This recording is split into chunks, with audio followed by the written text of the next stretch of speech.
kepada Sayyidina Abu Bakar, ya Abu Bakar, ada menyesal jika aku berhijrah. Ya Rasulullah, tidak, aku tidak pernah menyesal. Kalau itu kenapa engkau menangis? Aku menangis kerana aku tak tahan menahan bisu lagi tengok pantai di rumah Allah. Lucu. Nabi pun ambil air minum Nabi sambungkan. Baik. Masya Allah. Ini keadaan dia basuh. Kita boleh bayangkan Nabi berada di sana 3 hari. Akhirnya musyrikin Mekah ni boleh tahu pula Abu Jahal ni, walaupun dia tak masuk ke universiti tapi dia hebat. Walaupun dinamakan Abu Jahal bapa kepada orang jahil, tetapi dia jahil ni daripada sudut agama ni, nak memahami syariat Allah Ta'ala dia jahil. Tetapi otak dia ketika mana dia bersama dengan musyrikin Mekah nak mencari Nabi ni sekitar jalan-jalan laluan-laluan, dia tengok anak, dia tengok bintang dia tahu Nabi berada di atas Jabal Sur. Tengok bintang. Dan dia tengok macam ada bekas, dia tengok kesan-kesan Nabi untuk menampak kat tempat batu pun dia tahu. Itu sebab dia naik di atas. Akhirnya sampai dia ke atas, sampai.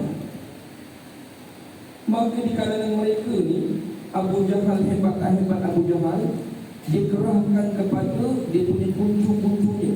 Aku yakin Muhammad dengan Abu Bakar ada kat dalam lubang ni. Aku nak kamu masuk dalam lubang tu, kamu tangkap. Allah Ta'ala takdirkan ada sarang lama-lama, dan ada sarang burung kat situ. Maka kuncinya kata, mana mungkin kalau Muhammad ada kat dalam, ada sarang lama-lama, kalau dia berada di dalam gua tu confirm tentu sarang lama-lama tu dah rosak. Allah Ta'ala hantar satu tentera yang paling lemah, iaitu lama-lama, untuk menyelamatkan Nabi. Masya Allah.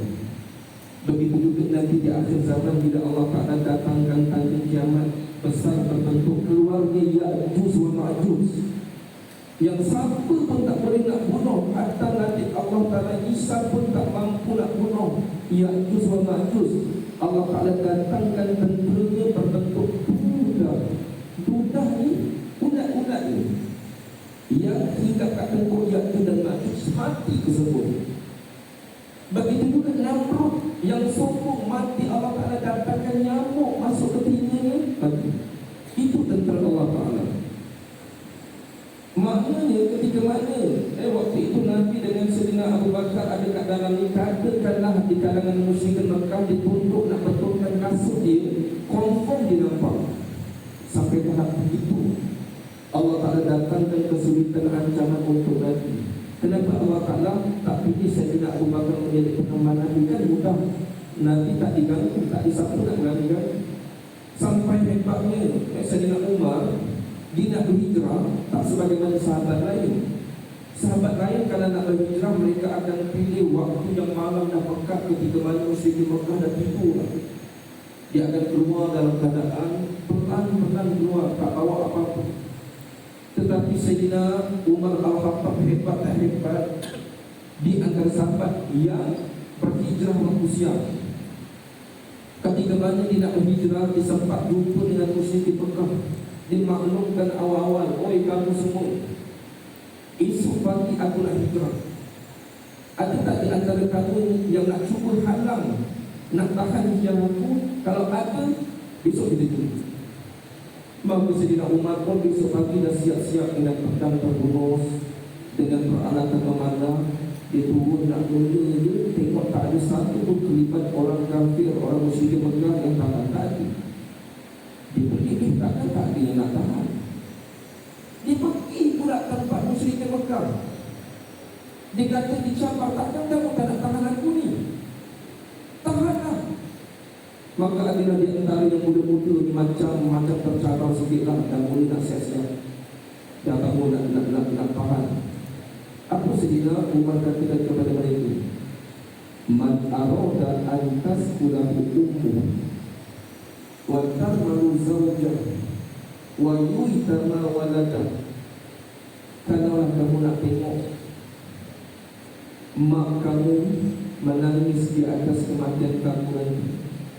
Kalau kamu nak tengok bini kamu ini akan menjadi janda, kalau kamu nak tengok anak kamu jadi yatim, jom kita jumpa. Tak boleh. Maka Sayyidina Umar gerak sorang-sorang suruh dan adik kata sahabat ikut. Tak berani. Kenapa Allah Ta'ala tak pilih Sayyidina Umar Al-Khattab menjadi pengemban Nabi? Tak lain dan tidak bukan. Satu bentuk pengajaran untuk umat akhir zaman yang bahawa sehingga bukan mudah nak memartabatkan syariat Allah Subhanahu Wa Ta'ala, bukan satu perkara yang mudah, yang mana kita akan berdepan dalam bentuk perjuangan. Nak memartabatkan syariat Allah Ta'ala perlu ada pengorbanan dan perjuangan.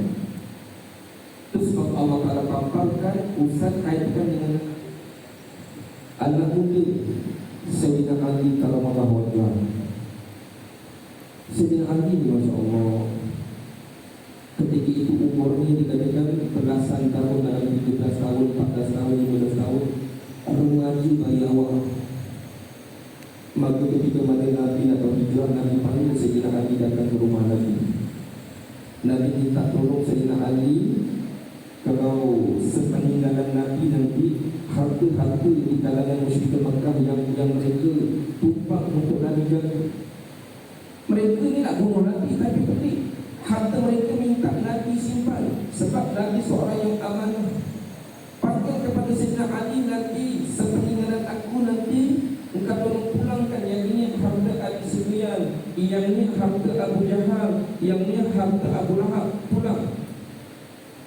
Pada ketika itulah ketika mana Rasulullah nak keluar untuk rumah Nabi dikepung oleh komando Arab yang membawa opak, yang anytime Nabi nak rampuh masuk nak bunuh Nabi secara serentak. Pada ketika itulah Nabi minta Sayyidina Ali untuk gantikan tempat pembaringan Nabi, gunakan Nabi punya selimut. Sayyidina Ali sedikit pun tak mampu, dia berbaring di atas kaki Nabi. Sebab ketika mana Sayyidina Ali menjadi khalifah yang keempat, rakyat yang tanya kepada Sayyidina Ali, ya Amirul Mukminin, kami dah lama nak tanya satu perkara. Ketika mana engkau menggantikan tempat pembaringan Nabi, takkan engkau tak rasa takut, takkan engkau tak rasa gemetar, sebab engkau berdepan dengan kematian. Kata Sayyidina Ali, aku sedikit pun tak rasa takut, dan aku sanggup mati pada malam tersebut. Kerana andai kiranya pada malam tersebut aku mati, hanya melibatkan tubuh badan aku saja, melibatkan aku seorang saja. Katakanlah pada malam tersebut Nabi ditakdirkan dibunuh, bukan melibatkan nyawa Nabi, jasad Nabi, melibatkan hati orang-orang Islam ini, tak dapat iman. Tengok remaja ini yang kita nak ambil aura kehebatan remaja yang bernama Sayyidina Ali yang awak tarafkan.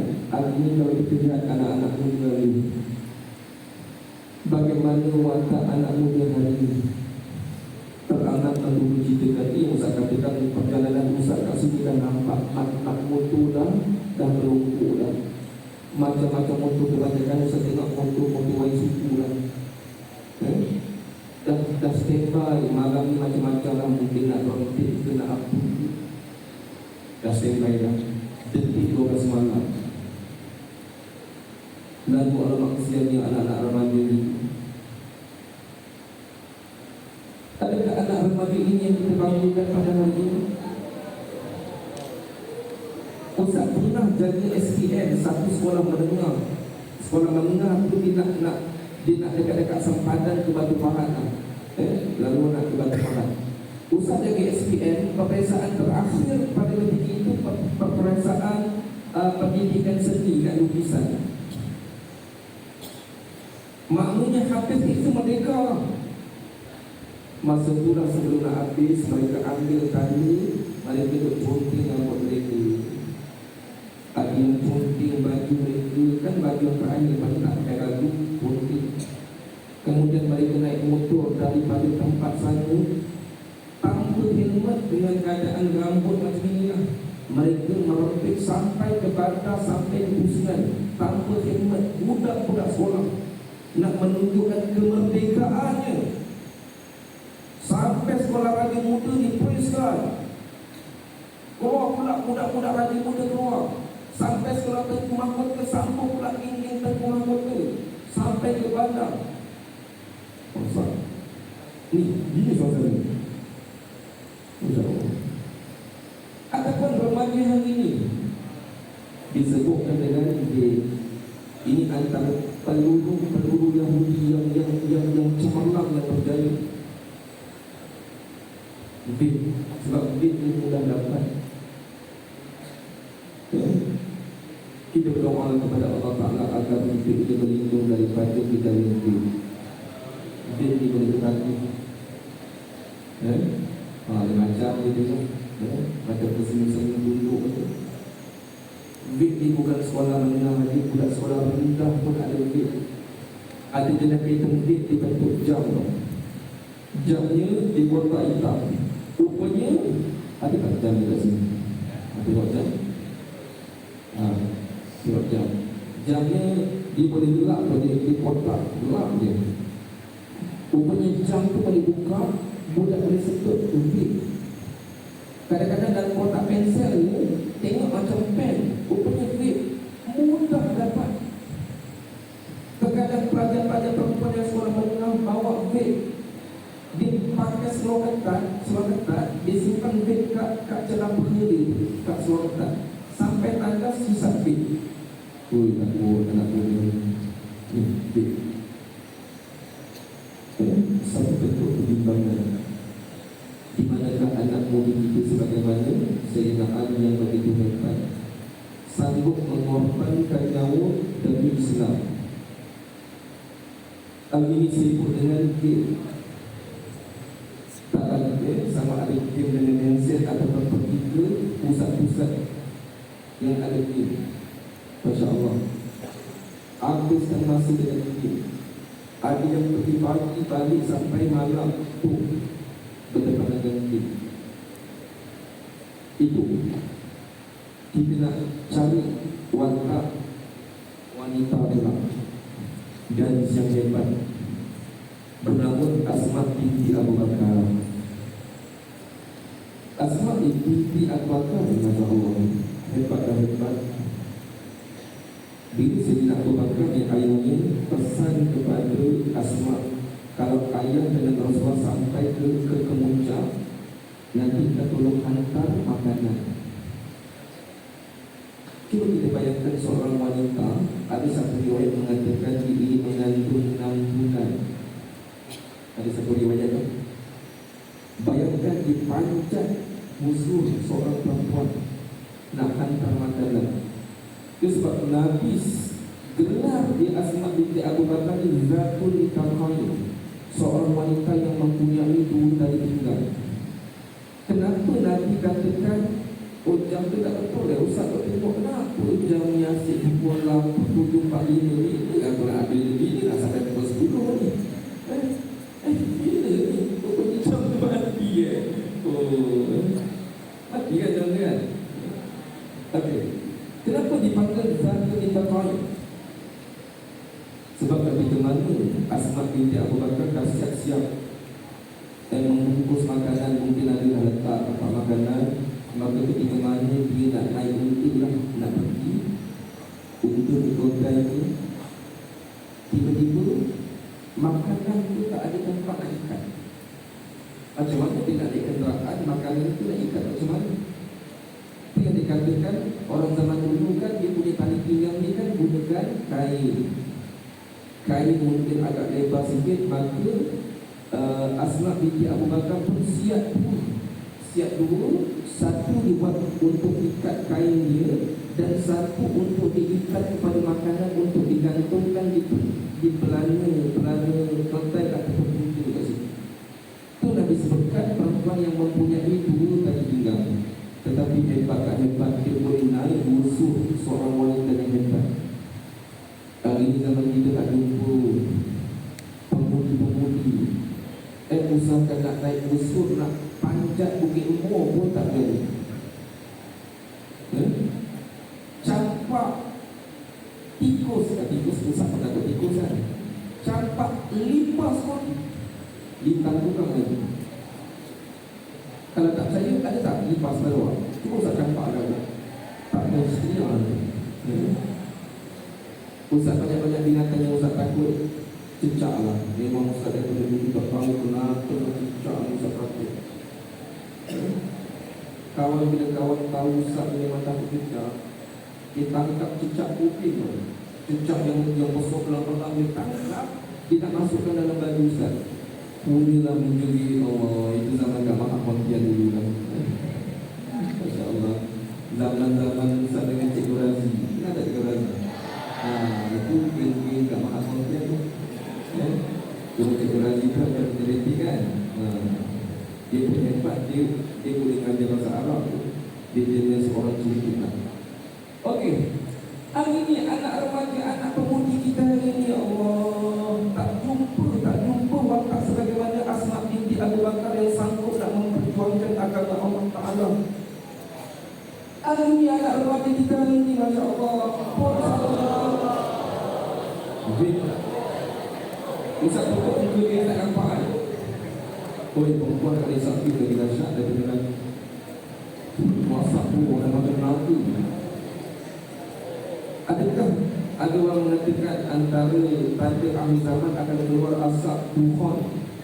Ada mengatakan dukhan itu adalah asap bid. Itu pandangan wallahu ta'ala a'lam. Asap bid. Asap bid ni dia tak sama dengan rokok. Rokok ni asapnya tak terbetul sangat. Kita tak awak pernah asap rokok tak? Kan asapnya macam tak berapa, tak cantik kan? Awak pernah asap bid tak? Bisa nak perangkap tak jadi lah. Baca cikgu kan takut je kan. Tapi fake kan. Masya Allah. Tengok dia punya asap. Masya Allah. Dia yang seronok tengok asap. Kena yang pandai buat asap tu boleh jadi love pula tu.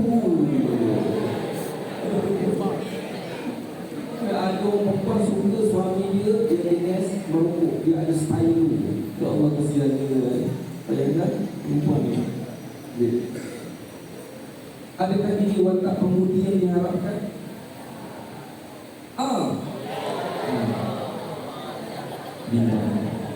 Kebanyakan Ustaz sampai hari ini pelik kenapa orang perempuan suka dengan selfie di membuat keluarkan lidah di kenapa ya?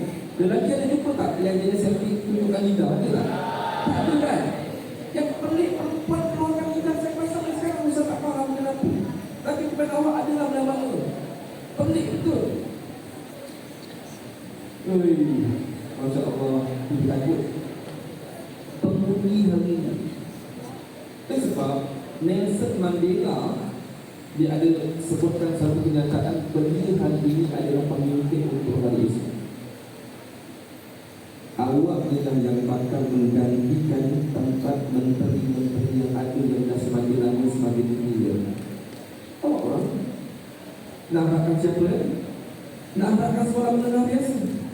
Paling tidak nak harapkan sekolah agama. Awak lah yang jauh daripada rasuah, makan duit-duit rakyat dan sebagainya. Awak lah. Awak yang bakal menjadi pemimpin negara. Mungkin Perdana Menteri, mungkin timbalan awak akan menjadi menteri kabinet. Awak lah generasi yang ada pegangan agama. Itu sebab belia sebagaimana awak perlu dijaga. Dan sebab awak itu permata untuk negara. Bagaimana sahaja dengan hijrah dan kemerdekaan.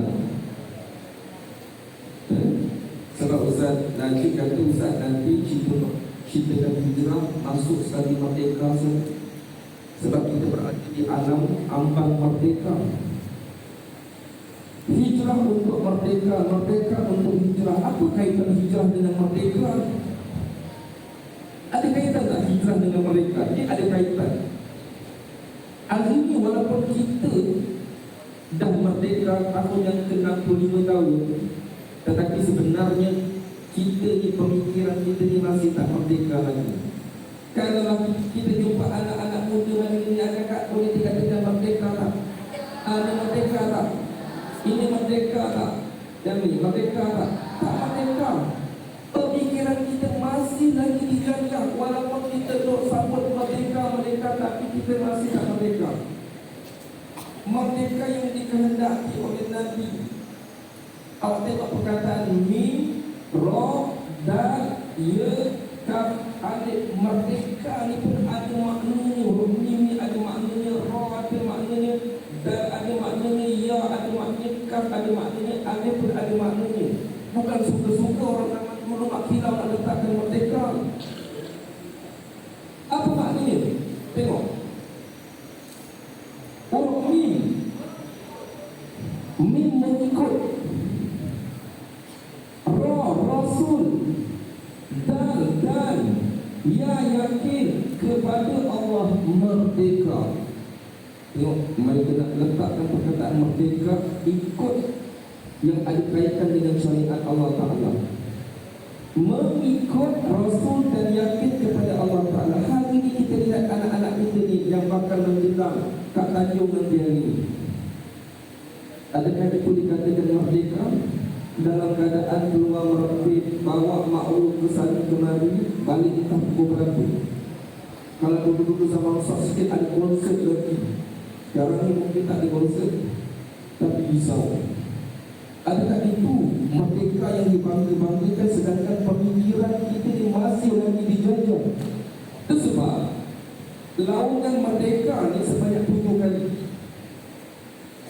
7 kali merdeka, merdeka, merdeka 7 kali. Kenapa disebutkan 7 kali? Kenapa tak disebutkan 6 kali ke 5 kali ke 4 kali ke 3 kali? Kenapa 7 kali? Maknanya pemikiran orang dulu ni diambil kaitan dengan agama. Kerana 7 mengaitkan dengan 7 perkara langit, mengaitkan dengan 7 perkara bumi, mengaitkan dengan 7 kali pusingan tawaf pun 7 kali, sapi pun 7 kali. Itu sebab ambil perkataan merdeka dilaungkan Nida'ul Istiqlal, laungan kemerdekaan 7 kali. Merdeka, merdeka punya ada kaitan dengan agama. Dan juga kenapa dia pilih tanggal 31 Ogos 1957 pun dia ada kaitan. Hampir panggil di kalangan ulama-ulama falak untuk pilih mana tarikh yang paling sesuai untuk diangkat untuk hari kemerdekaan. Maka dipilih 31 Ogos kerana ahli falak mengatakan pada tarikh tersebut bumi dan planet lain selari dan sejajar. Bukan suka-suka. Maknanya orang-orang dulu ni di kalangan atuk nenek moyang kita ni nak memperjuangkan negara ni kebanyakan dipelopori oleh ulama-ulama, termasuk Mak Kilau. Mak Kilau. Siapa dah tengok cerita Mak Kilau kat tangan? Siapa dah tengok cerita Mak Kilau kat tangan? Awak tengok kat mana? Kat Tawakal. Kat rumah, mula nak ibu kan, kat rumah dia keluar lagi. Kita nak kira dia keluar tu. Kata ni akan keluar, tak tahu lah. Tapi memang dia lah kita tu. Memang terbaik lah kita tu. Dia boleh mengangkat semangat cintakan agama Mak Kilau ni. Ustaz nak katakan awak ni, dia bukan sebarang orang. Ini patut lah, bukan Mak Kilau betul lah. Mak Kilau betul ni ulama. Seorang ulama hafaz Quran, memondok, ada tarikat hebat. Dia memimpin satu ketenteraan nak berdepan dengan penjajah. Maknanya generasi kita ini di kalangan golongan-golongan agama. Awak ni lah golongan-golongan agama yang belajar agama.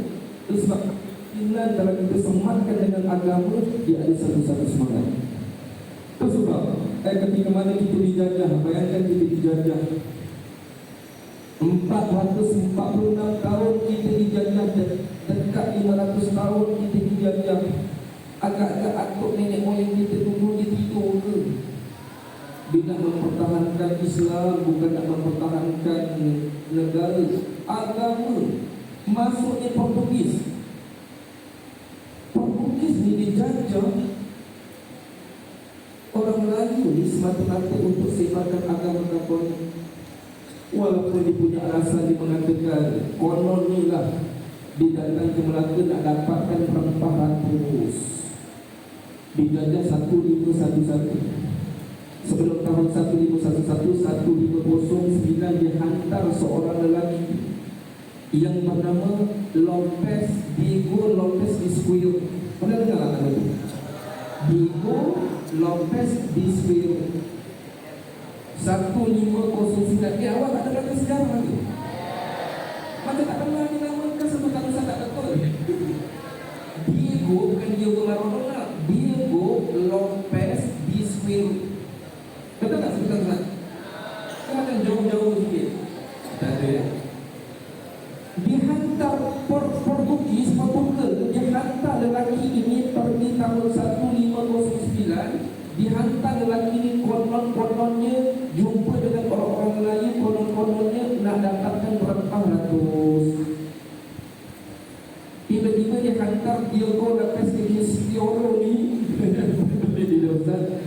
Lelaki ini dia bukan tukang masak dia ni. Dia bukan tukang masak. Dia ni padari besar di Portugis. Dia hantar. Dia punya penipu. Dia kata dia nak ambil rempah ratus. Awak pergilah kalau negara-negara Eropah ada orang makan kari, orang putih makan kari, tak ada. Itu sahaja penipuan mereka. Kalau dia nak dapatkan rempah ratus, rupanya dia nak bawa.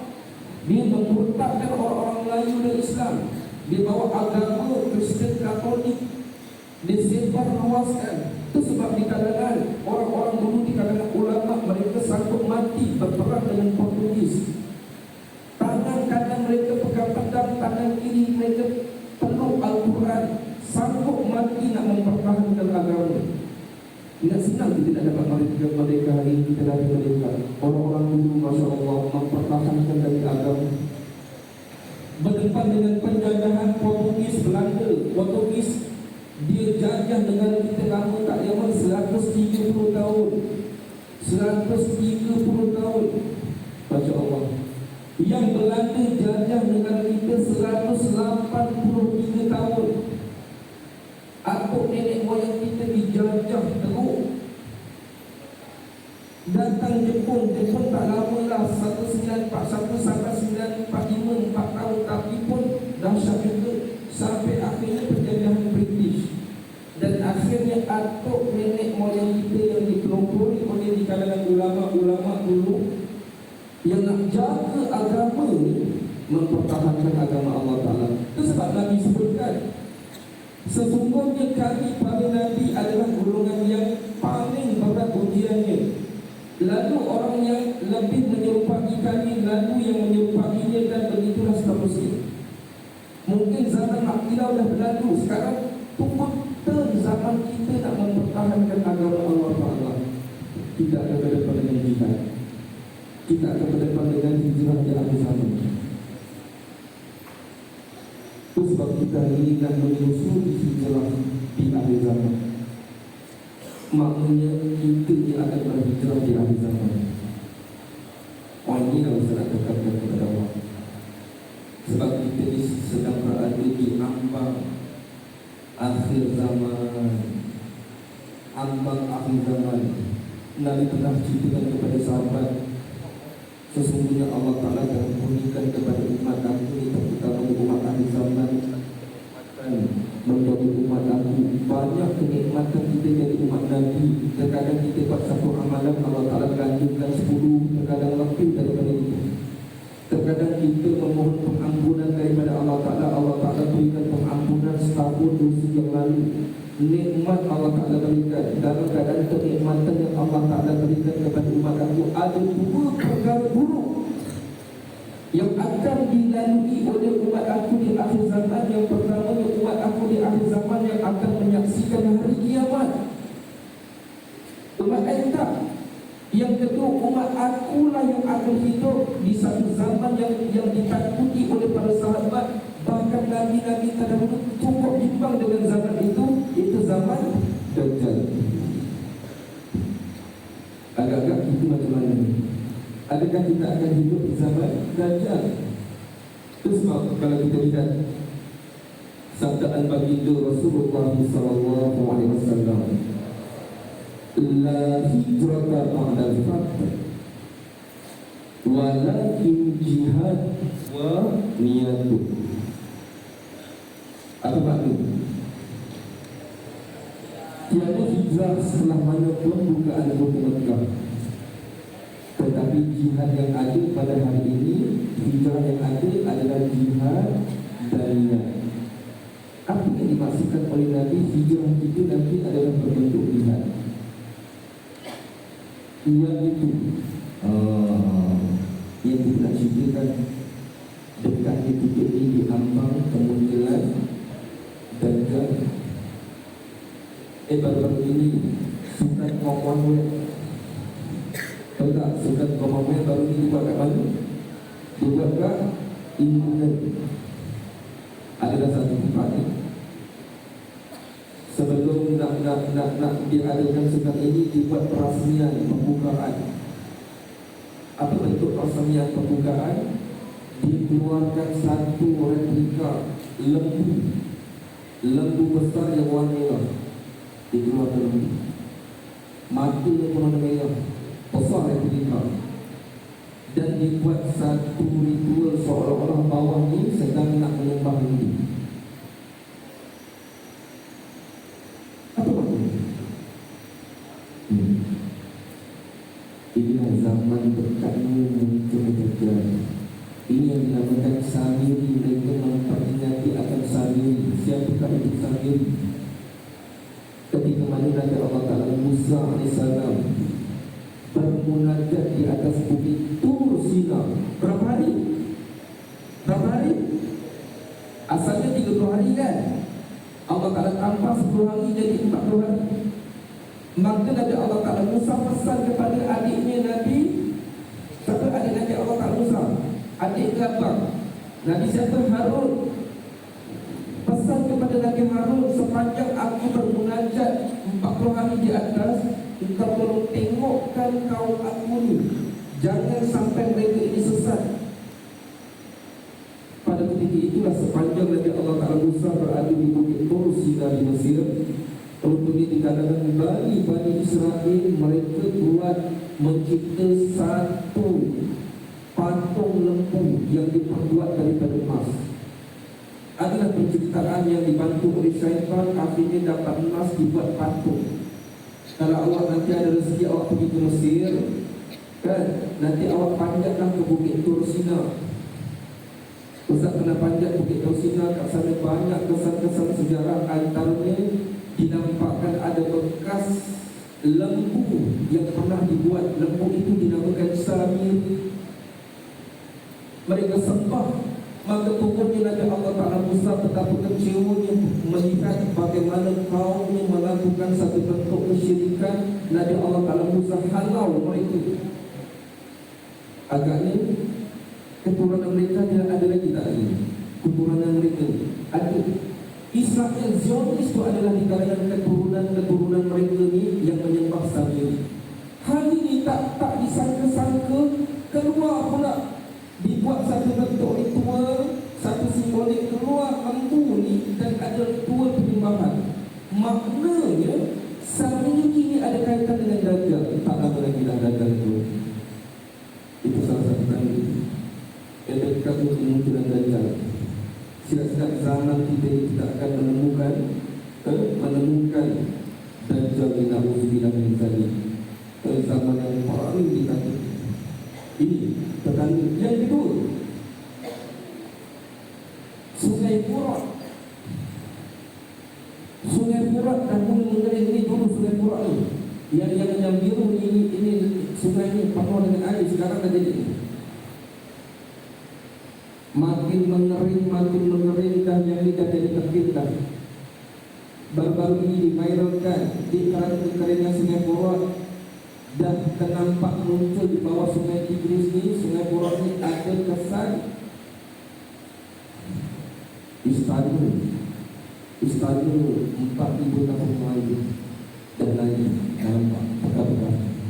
Dulu kan sini air, kita mau dengan air. Sekarang kita kering dan ditangguhkan kesan-kesan istana lampau dan nampak. Dan satu perkara yang disebutkan, nanti akhir zaman kalau Sungai Furat itu kering, kamu menemukan timbunan emas. Setakat ini tak jumpa lagi timbunan emas, sebab tak dalam proses dan begitu. Nanti yang disebutkan bila emas itu muncul pada ketika itulah orang berebut-rebut nak dapatkan emas. Kata Nabi 100 yang pergi, yang akan hidup seorang 99 akan mati. Itu kalau nisbah 100, kalau nisbah 1099 yang mati satu hidup. Kalau nisbah 1,000,000 pun itu keadaan. Ini dekat ini ada lupa akan kena. Dia kerana kekeringan. Dulu ni air yang penuh, sekarang dah kering dah nampak lah. Kesan-kesan hukum dekat. Seterusnya ni baru-baru Imam Kaf, namanya Syekh Saleh Al-Bani. Dia telah dipenjara oleh lelaki. Siapa lelaki? Tahu tak lelaki siapa? Ini anak kepada Raja Salman yang bernama Muhammad bin Salman. Muhammad bin Salman hari ini tidak rampas tahta ayahnya. Imam ni, Syekh Salih Talib ni, dia pernah berkhutbah. Dalam khutbah ni, ada putih hitam, tapi boleh. Okey, kata orang lagi dilangkah mayat beribu mayat. Itu pun jadi domengan. Kalau itu orang nak hidupkan, orang dah mati nak hidupkan, ambil putih hitam, tu dia langkahkan, nak hidup. Baik. Dia ketika mana ini Imam Soleh ni, ketika mana dia berkhutbah, dalam inti-inti khutbah ni dia menegur lelaki jahat Muhammad bin Salman. Yang mana Muhammad bin Salman tidak jadikan Saudi ini Eropah Timur. Tidak jadikan Saudi ini macam negara Eropah, macam negara Barat. Yang lelaki ini anak kepada King Salman ini dibuat pusat kemaksiatan disco yang besar, dibuat kasino yang paling besar, dipanggil golongan-golongan LGBT untuk berhibur, dibolehkan untuk berseksual, dipanggil artis-artis barat tak kira Eropah, Korea dan sebagainya, dijadikan satu pentas hiburan. Dia pernah melakukan satu bentuk konsert 48 jam non-stop, 48 jam non-stop berhibur sampai tak tidur, mampu menari panggil dengan penuh kemaksiatan dia lagi. Maka imam yang baik ini satu ketika dia baca khutbah, dia sentuh sikit berikan nasihat. Berikan nasihat. Apa yang dia lakukan, datang tentera untuk tangkap. Datang tentera tangkap dia. Dan hari ini dia dihukum penjara selama 10 tahun kerana untuk tegur si lelaki ini. Tegur. Dekatnya ada zaman. Ustaz ingat akan hadis Nabi. Satu boleh terjemahkan hadis Nabi. Satu kat sini yang paling power sekali bahasa Arab. Yang kakak lah. Satu yang paling power bahasa Arab ni. Jadi nak bisa satu. Bidayah macam bidayah. Yang abang-abang sapi yang power, abang yang power. Sebab Al-Quran ini terkenal dengan mengeluarkan pelajar-pelajar yang cemerlang daripada bahasa Arab di sana. Siapa? Anek. Mana Nek? Jom kita terjemahkan sama-sama ni Nek. Mana yang dapat tak dapat Ustaz bantu? Mana Nek yang Nek betul? Awak ni mau ketik yang Nek tak? Yang ikhlas saja, yang awak nampak apa yang power bahasa Arab, awak jadi rupiah. Siapa ni? Siapa? Aziz. Mana Aziz? Zik. Sini. Jom Zik, kita sama-sama terjemahkan. Kalau Aziz tak dapat, habis nanti kakak pula. Kita bantu kakak pula. Ini seorang mengajar budak sekolah Arab. Okey. Okey, sih. Sabda baginda Rasulullah SAW, yakunu ikhtilafun indal mauti khalifah. Apa maknanya?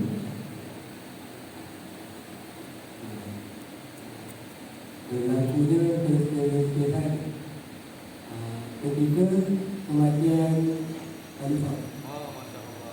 Hebat, Haji hebat. Usah ambil seorang-seorang Haji ambil seperempat tanya hebat. Yang power lah.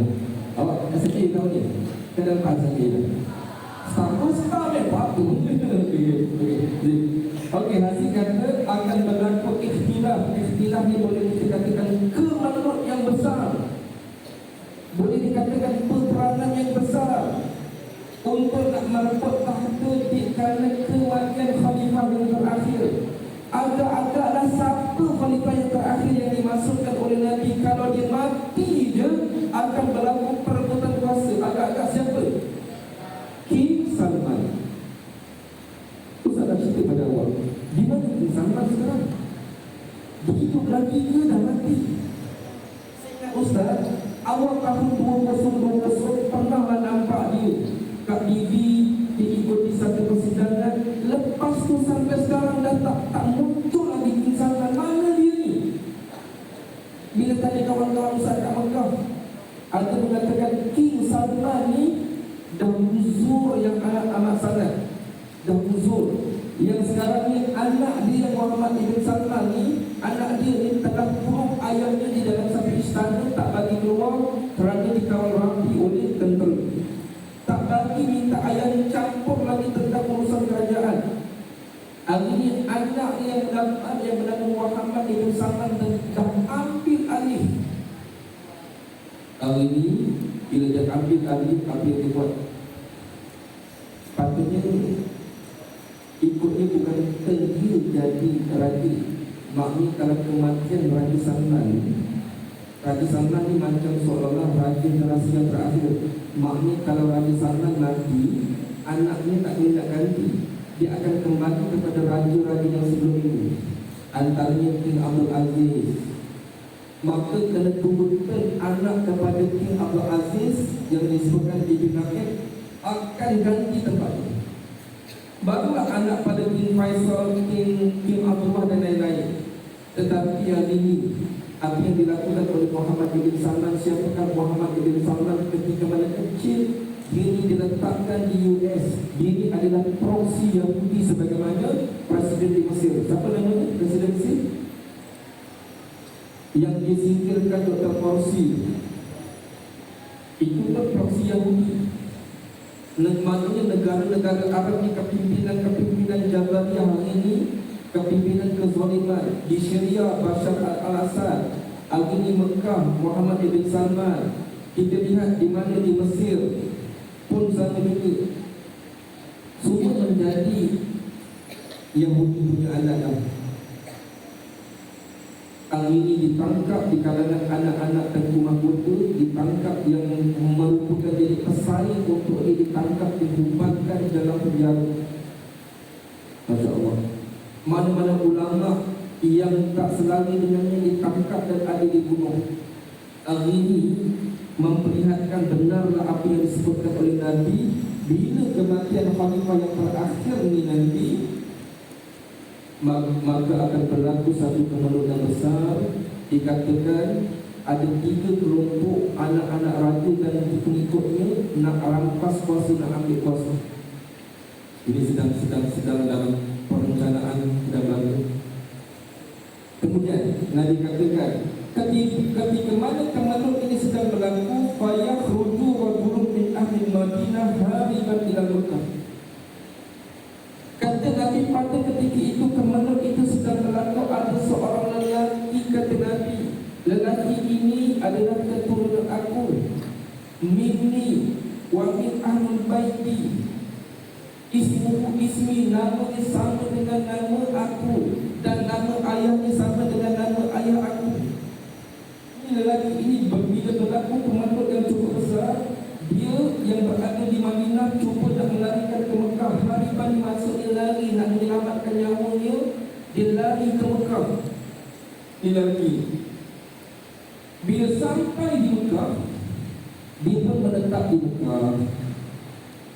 Bila orang Mekah di kalangan ulama-ulama Mekah dapat tahu yang lelaki ini sampai di Mekah, fayati fi nasun min ahli Mekah fayukhrijunahu wa huwa karih. Dia menemukan tempat dia cari lelaki itu dan dia ketuk pintu, dia tarik keluar lelaki tersebut. Tarik dibawa ke mana? Dibawa fayubayyunahu baina rukni wal maqam, untuk dia membai'ah lelaki tersebut di antara rukun Hajar Aswad dan Maqam Ibrahim. Dibawa dan dibai'ah. Dibai'ah. Maka ketika mana dibai'ahnya, ini lagi ceritakan dia akan berlaku di zaman itu. Okey. Yang itu kenapa Pak? Itu saya kata kalau April Lendo kan. Kalau tak dulu usah pakai itu boleh juga. Boleh ya? Usah pakai yang ini nama tak ada juga.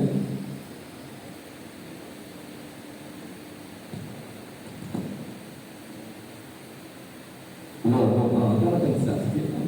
Okey. Kalau AJP mic, tengok muka macam AJP mic. Okey, kita bertanya. Maka ulama-ulama Mekah ni bila dapat tahu lelaki ini berada di Mekah, fayukhrijunahu, dan dia bawa keluar lelaki itu dalam keadaan lelaki itu enggan tak keluar. Kerana nak dibai'ah di rukun Hajar Aswad dan Maqam Ibrahim. Maknanya Imam Mahdi ni dia tak semudah-mudah dia nak mengaku dia ni Imam Mahdi. Tapi hari ini kita menemukan ramai orang mengaku Imam Mahdi. Termasuk orang Melayu ramai yang mengaku Imam Mahdi, orang Melayu. Ciri Imam Mahdi ni kata Nabi, dia ini dilahirkan di bumi Madinah, dibesarkan di bumi Madinah. Dan ketika mana dibai'ah umurnya sekitar awal 30 tahun. Tiba-tiba hari ini menemukan ada seorang pakcik ini, orang Melayu, kebetulan namanya Mahdi. Dia mengaku, aku ni Imam Mahdi. Ada pula pengikutnya, ramai pengikutnya. Ada pula orang perempuan pun mengaku Imam Mahdi, pelik-pelik. Satu ketika Dr. Zakir naik, ketika mana dia berceramah di mana, kat India lah.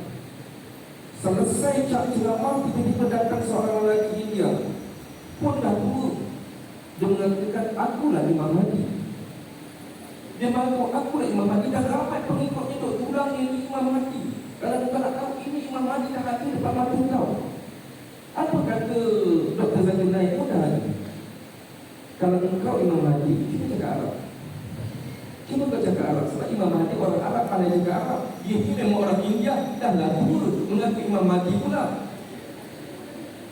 Maka dengan confident dia pun dia cakap Arab. Okey, aku boleh cakap Arab. Bismillahirrahmanirrahim. Alhamdulillahirabbil alamin arrahmanirrahim maliki yaumiddin iyyaka na'budu sampai habis. Al-Fatihah juga memang bahasa Arab kan. Ada juga orang jenis macam itu. Bayangkan ketika mana lelaki ini ditarik untuk dibai'ah, dia pun enggan, kari dia enggan. Dan akhirnya ketika mana dibawa, dia pun akhirnya di permulaan dia ini dibai'ah oleh di kalangan ulama-ulama yang berada di Mekah, bai'ah di antara Hajar Aswad dan Maqam Ibrahim.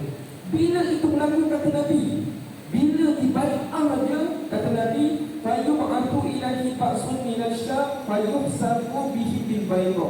Keluar satu pasukan tentera yang besar daripada Syam. Hari ini Syam ni Syria.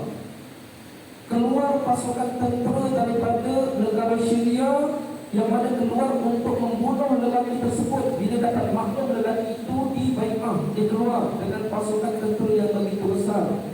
Nabi sebutkan di ini adalah tentera yang dinamakan Sufyani. Kita tak tahu Sufyani ini orang Arab, tapi kita tak tahu. Dia kata tentera Arab, mungkin Syiah, mungkin Wahabi, ataupun di kalangan askar-askar keturunan askar Muhammad Ibn Salman yang jahat. Keluar. Kata Nabi, bila dia keluar daripada Syria, Bila sampai Bil Baidah, Baidah ini adalah satu daerah yang berdekatan dengan Zulhulaifah, tempat kita bermikot. Maka Allah Ta'ala takdirkan bumi Baidah ini macam terbelah dua. Macam bumi itu terbelah dua. Maka pasukan tentera ni akhirnya diingin terbenam di telan bumi. Bukan sekadar tentera, mana-mana penduduk-penduduk tempatan pun termasuk di telan bumi. Berlaku pembenaman tentera. Agak-agak kita dapat tahu tak peristiwa. Sebab kata Nabi, bila itu berlaku, seluruh tentera itu akan mati kecuali satu dua yang hidup. Maka yang hidup tu yang pulang ke Mekah, yang ada yang pulang ke Madinah, dia yang menceritakan. Dan mungkin kalau zaman itu sempat dirakam-rakam dan tak mustahil kita pun akan tahu, akan viral.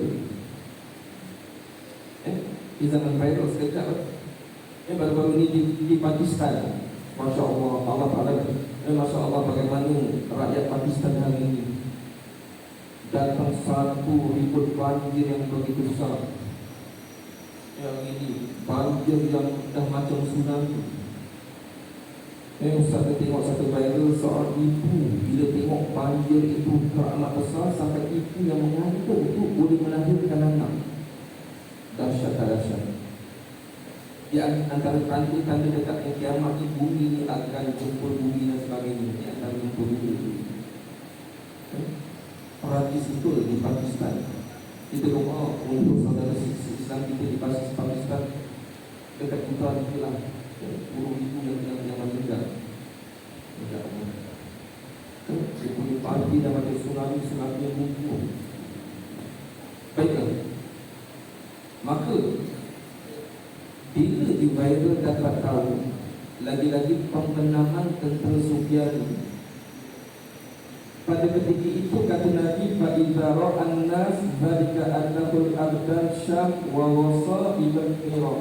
Pada ketika itulah manusia akan lihat keadaan itu keluar di kalangan orang-orang beriman daripada Syam dan Iraq, akan keluar, akan datang ke Mekah untuk membai'ah Imam Mahdi. Makin ramai. Dan kata Nabi, kalau itu berlaku, kata Nabi, kalau ianya berada di zaman kami, zaman kita, kata Nabi, fayubayyunah, maka berbai'ahlah kamu di kalangan orang-orang beriman. Walau habun ala walaupun kamu terpaksa merangkap di atas salji, berbai'ahlah orang-orang beriman. Baru-baru ini Ustaz terbaca satu artikel lah. Salah seorang ulama mengatakan kejadian ini akan berlaku pada tahun 2028.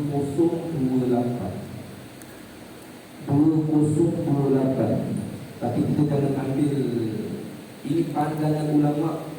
Dia bila melihat suasana yang berlaku ini dengan keadaan Raja Salman yang semakin huzur nak meninggal dunia, dia letakkan tahun 2028 yang mana Imam Mahdi akan dibai'ah. Kalau betul lah dikatakan 2028, agak-agak umur kita sampai tak? Sekarang 2022. Ada berapa tahun lagi? 5-6 tahun lagi, maknanya sampai lah. Bila kita sampai di zaman Imam Mahdi di bai'ah, maknanya umur kita ini akan sampai di zaman Dajjal. Masya Allah, dia kita bimbangkan. Barulah kita tahu orang yang telah meninggal dunia daripada kita beruntung inilah pasal iman mereka Islam. Maka Nabi katakan, kalau kamu mendapati peristiwa tersebut, kamu orang-orang beriman, pergilah berbai'ah. Itu sebab Ustaz nak katakan kepada kamu, persiapkan kita hijrah di akhir zaman di kalangan orang-orang beriman. Ataupun kita ni hanya tengok aja, kita tahu pembenaman tentera-tentera Sufiani, tetapi hati kita tak terdetik pun nak berbai'ah. Kata Nabi, antara mereka yang tidak berbai'ah adalah di kalangan orang-orang munafik. Kerana orang-orang munafik akan bersama dengan Dajjal. Orang-orang beriman akan bersama dengan Imam Mahdi. Bersiapkah kita? Kita akan menempuh hijrah daripada zaman teknologi maklumat kita akan berpindah ke zaman survival. Sekarang kan kita zaman kereta ada motor, kita ada lampu, kita ada listrik, kita ada kipas. Nanti kita akan berhijrah ke satu zaman survival, maknanya dah tak ada lagi sistem-sistem yang ada. Ada saintis yang mengkaji akhir zaman nanti akan melanggar ada dua meteor yang menyebabkan akan terlumputnya sistem-sistem canggih lagi. Maknanya listrik pun dah tak ada. Maknanya kita akan kembali ke zaman dulu-dulu. Kita akan naik kuda, kita akan menggunakan senjata pedang, kita akan gunakan lembing. Kita dah tak boleh nak naik apa-apa, kita kena pandai berenang dan sebagainya, kemahiran memanah dan sebagainya.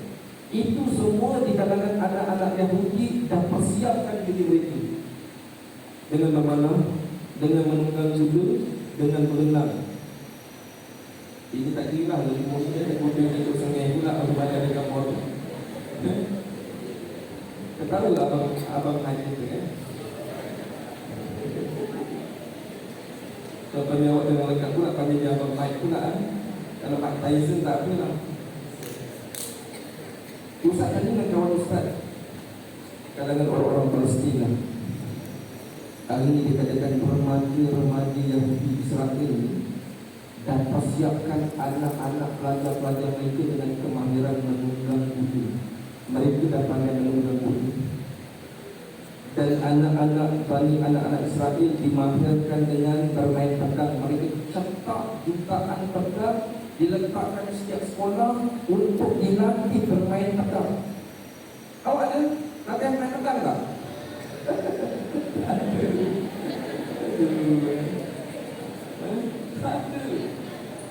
Tak, latih main pedang. Dia dah mengamati hadis tadi akan peperangan akhir zaman ni. Mereka dah dilatih kemahiran main pedang, kemahiran memanah hati larangan kan? Main pedang, kemahiran berkuda. Siapa kat sini pernah naik kuda? Pandai bawa kuda, sambil bawa kuda sambil duduk memanah, ada? Kita usahakan nak naik kuda, nampak kuda pun tak ada. Baru-baru ni barulah Ustaz pergi tengok kuda kat zoo. Aku dah kuda dapat naik. Tapi remaja-remaja Yahudi dah persiapkan untuk mereka berhijrah ke satu zaman survival. Masya Allah. Dulu zaman yang tak ada Vespa, Mercedes, dah tak ada lagi, semua gunakan pedang, kuda, tombak dan sebagainya. Mereka dah kuasai kemahiran tersebut. Tetapi malangnya mereka hantar kita ni kemahiran bentuk main game. Dihantar kepada kita bentuk isak game. Dihantar kepada kita air Coca-Cola. Dia pun tak minum air Coca-Cola, kita duk minum air Coca-Cola. Dia lumpuhkan semangat kita. Yahudi punya punya senjata. Itu sebab Nabi suruh kita berbaca. Kita juga zaman ini hanya dua tempat sahaja yang kita boleh menyelamatkan iman kita. Maknanya Dajjal ni tak boleh nak masuk. Satu di Madinah dan satu di Mekah. Yang ada ceritakan ketika mana Dajjal dicuba nak masuk Madinah, datang malaikat dengan terhunus pedang. Dalam keadaan Dajjal tak boleh masuk ke Madinah, maka dikatakan Dajjal akhirnya pergi ke satu bukit yang dinamakan Bukit Garam. Bukit Garam betul-betul di berdepan dengan pintu masuk Madinah.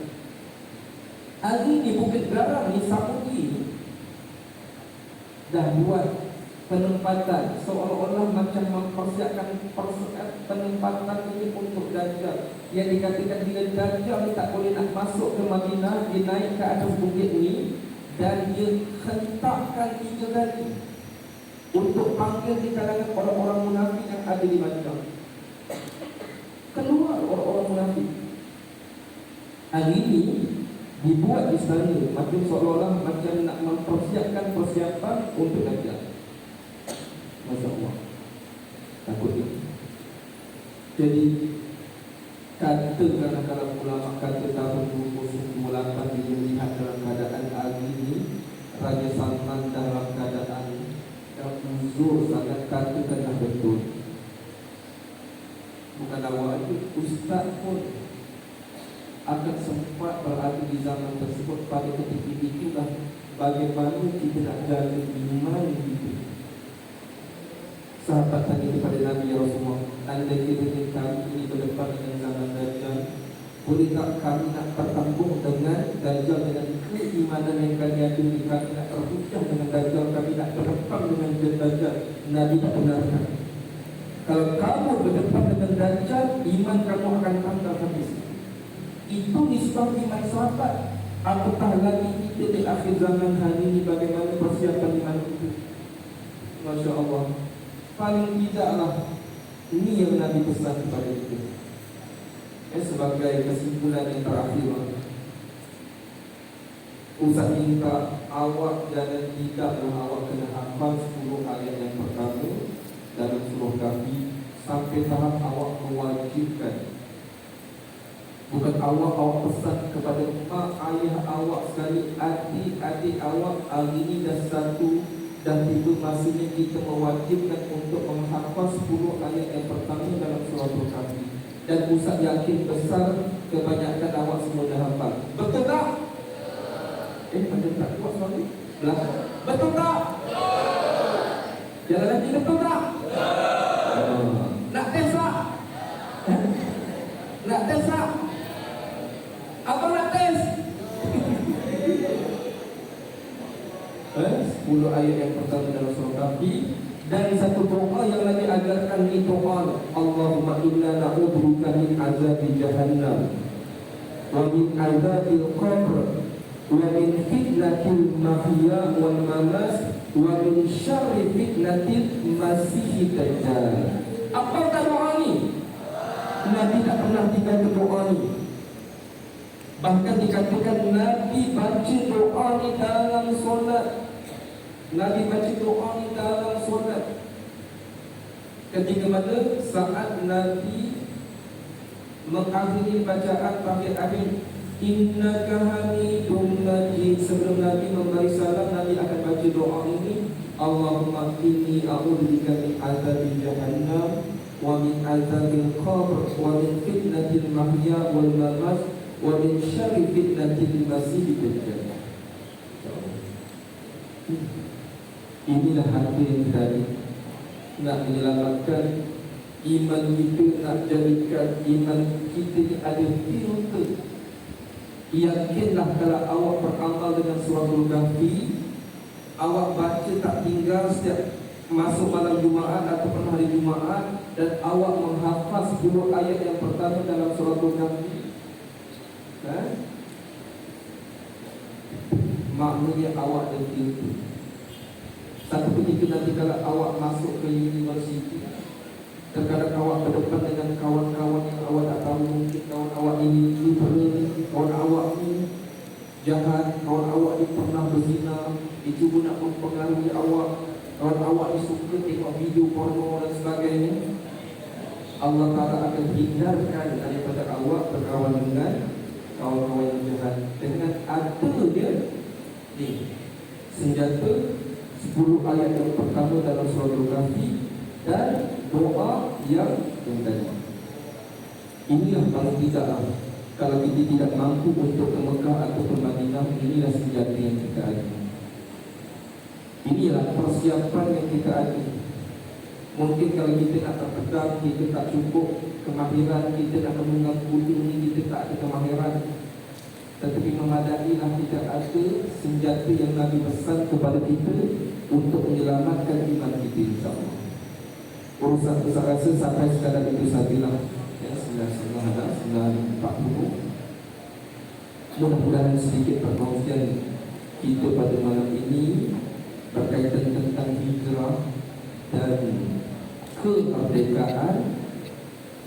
Allah Ta'ala berikan kepada kita satu bentuk kefahaman. Jelas tak cara maksud? Jelas tak? Faham tak?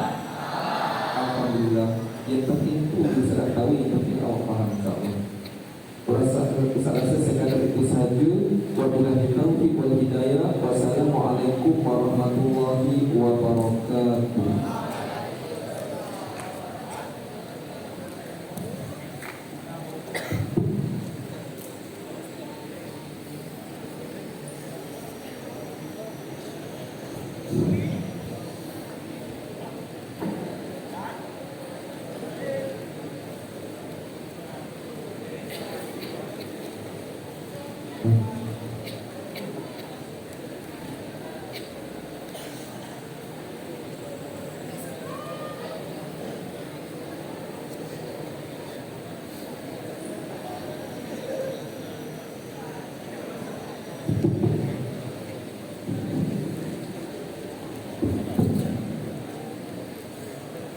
Bagus mengucapkan terima kasih kepada yang berusaha Ustaz Iskandar bin Hamzah di atas ceramah yang telah disampaikan. Semoga segala yang disampaikan akan menjadi panduan dan pedoman buat kita semua.